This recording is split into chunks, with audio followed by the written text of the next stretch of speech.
I just sold a Squarespace website for $33,000. And no, that's not a typo. In this video, I'll show you exactly what was delivered, why it cost that much, and why high-ticket Squarespace projects aren't as rare as you think. And first off, I just want to say that this isn't a one-time thing. Any person, any business owner can fluke, one high-paying client. But these sorts of high-ticket deals are our bread and butter at By Crawford. So you can go to bycrawford.com. You can see the sort of work that we do, the sort of clients that we have. This isn't just a flash in the pan. And the reason that I say this is because you could easily write it off at the start of this video as, well, this guy's just fluked a client who was stupid enough to pay this amount. Do not look at it like that. These clients are not stupid. They know so much more than the average business owner. We're talking about, a lot of the time, multi-million, if not billion-dollar companies paying this amount. So with that out the way, let's get into what is actually included. Now, you may think, okay, $33K on a site, that's going to include e-commerce. It's going to have some course functionality. It's going to have all this custom work done to it. When in reality, I'll tell you exactly what we delivered. So you've got homepage, about page, a services page, 3 of those. So that is, let's do some maths. Home, about, services times 3 is 5. Got a contact page, it's 6. And then I think 2 landing pages for some educational content that they've done, which is 8. Then we've done some legal pages, which is about, let's say 10, 11. And then I think that's about it. So no e-commerce functionality, nothing out of the ordinary. A very standard brochureware website.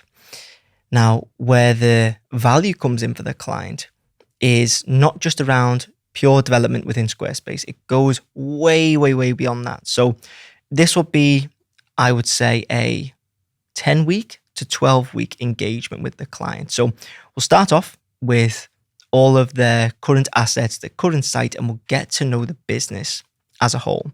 Who they are, what they do, what they want the site to do, what annoys them about their current site. So we had this initial chat and they said to me, hey, Sam, we're on, I think it was Webflow or WordPress. It was one of those. And they said, essentially, we hate it. We want something that we can manage. Now, the reason I tell you this is because the management aspect is so important for larger companies. And you wouldn't even really think this would come into it at all, but it does, because this is like a communications company, and they're going to have possibly 5 or 6 different shareholders wanting to access the site and be able to make updates to the site at any one time. And so having autonomy over every aspect of the site without, the worry of breaking it, and without having to pay a developer ongoing to make changes, is huge. It's one of the biggest requirements. And so the first thing that they said when they hopped on that call, it was, we hate, I'm pretty sure it was Webflow. I think they said, we hate Webflow. Not because Webflow is capped in capability. It's just because they couldn't work it, because the learning curve is so steep for that platform. If you're a Webflow developer, sorry, don't come for me. But when it comes to ease of use for a client, Squarespace is always going to win. Now, Webflow may win in other aspects, obviously, but Squarespace, for the vast majority, I think, is that Goldilocks platform. So they said, okay, we hate this. This is our pain point, our main pain point. Other pain points is we don't look professional. I mean, these guys are working with the biggest organizations in America when it comes to, I won't name them, but super, super, super big, super big corporations. So like a baby, but they're huge. So they have this site that looks outdated. It doesn't perform the way they want, and they don't know what to do. So what do? Well, they come to us and they ask not only for us to develop a site, but for the guidance and the strategy.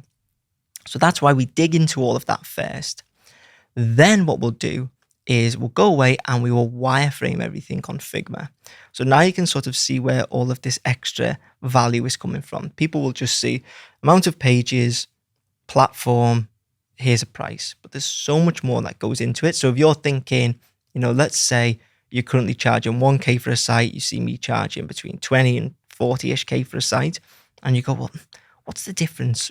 A lot of it comes down to just not charging what you're worth. First of all, like, people will cap themselves without, needing to. But then also there's a lot more that goes into it. So you can lean into your edge as an expert to start charging a premium rate. Dig into the client, get to know the client, get to know the client's business, work on the strategy of what you want the site to do, not just how you want it to look, what you want it to do. So we went into Figma and we started to do full wireframes of the site. Homepage, we go back and forth with the client for a week or so in order to get that nailed. So we have them annotate, comment all over the file and say, hey, we need a newsletter section because we're going to have all these different mailing lists where we send people who are interested in X or Y or Z or whatever. So then we have to put that into all the designs. We have to go back and forth on that. And once it's done, we'll start doing the other pages. So we did, I think, about next, then a services template. Once that was done, duplicated that out, filled it with the new content. All this time, based on our strategy sessions, they were creating content. So the right content to go into the site.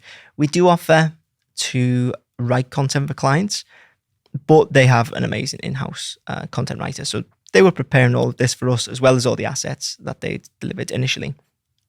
On top of that, then, we're using the color palette and the various branding cues to start building out this, or start designing out this wireframe. So we finish that up, we go back and forth again, and then we move it into development.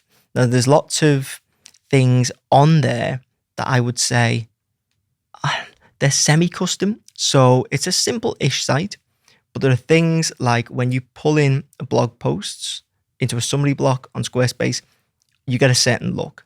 You need to code that to make it look how we have it in the Figma designs. And one thing that sets our designs apart by Crawford, again, just go to buycrawford.com, you'll see the roster of designs that we have, is my designers, they're not Squarespace people.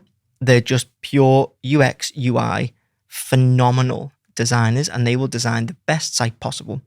They don't consider Squarespace. What we do is we make it happen in Squarespace. So I don't want to put that cap in their head that says you've got to design simple sections and simple blocks for Squarespace, because realistically they don't. We can make anything happen on the platform. And the one thing that people do when they think, oh, I've got to design for a platform, is they simplify, and not simplify in a good way. It's reductionist almost. They take away all the nicest parts to make it easier for a developer. I don't want to do that. I don't want sites that look like they're on Squarespace. I want them to look like the best website possible. And that's where our edge comes in, and that's why you can start to charge a premium on the site. So we go into development and we start, I think we've written maybe 3,000-ish lines of code. Nothing crazy. If you go on my site, you'll see it's about 15, 20,000 lines of CSS alone, and then how many thousands of lines of header and footer code injection. It's crazy. But this one is a bit more muted. Then what we'll do for this client is we will do the handover. So we'll give them access to the site, obviously full ownership, which is a huge thing. Then we'll give them full handover training. So it'll be a live session followed by a recorded training session where I'll go through the whole site. Here's how you make these changes. Here's how you upload this. Go through absolutely everything. So they have, as I said before, full autonomy over the site. They need to be able to know how to do anything, anytime, because one of the biggest things for, again, larger scale companies, this is predominantly, your 20 employees and above sort of companies. They can't be reliant on a developer 24 hours a day because it just doesn't work. Especially if I'm in the UK and they're in this client in Canada, I think they can't need something right now and I'm in bed. Like, they need to be able to make changes there and then. And again, not worry about breaking anything. So we give them full handover training, that confidence to actually make changes on the site and actually own the site. They don't just own it on paper. They really take full ownership of it. Then what we're doing is we've got called the Enterprise Copilot. So essentially we work with Squarespace, Squarespace's enterprise team to host the site for them. We cover all the hosting fees each year for a fairly small fee, to be fair. cover all the hosting fees at enterprise level. And if they want, they have 24/7 email access. So the team will be able to get back within less than a day to all queries. They have 2 hours of us time per month. So what that means is essentially if they need any changes on the site and they want us to do it, then we can do it. And then we have like a catch-up call every month as well. So, okay, we give them full ownership, but if they want us to make more professional level changes, then we're on hand as well. Not every client wants this, but these guys did, so we built it into the price as well. So obviously bear in mind the price includes the hosting as well. Again, you don't have to charge this. This is only like $2,000 a year from us, so I think it's about $165 a month, which is like pretty cheap. Well, it's very cheap. My hourly rate is £155. So if you think about it like that, they get a sick deal. Anyway, that's what goes, or that is what specifically goes into a $33K Squarespace project. It starts with getting inside the client's head, sort of ingraining yourself within the business.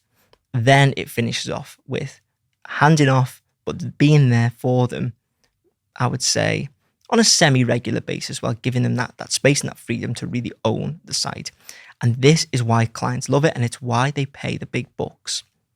The limiting belief that people have is, if you're a designer, which you will be watching this, is, well, no one's going to pay me over X, and usually X is about 1 to 2K for a site.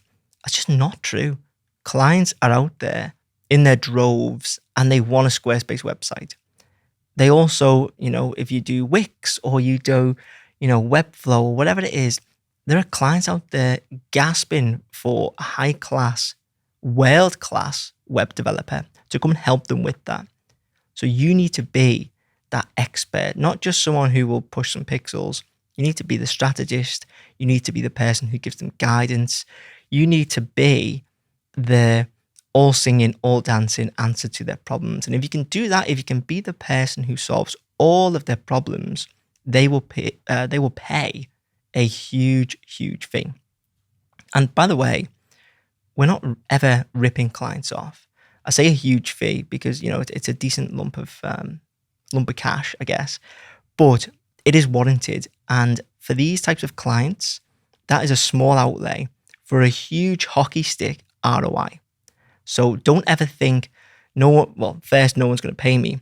But then second off, if they do, it's a rip-off, because it's not. It is excellent, excellent return on investment for the types of clients who can afford these websites. So hopefully you found that useful, a bit of a deep dive into what actually goes into a project of this size.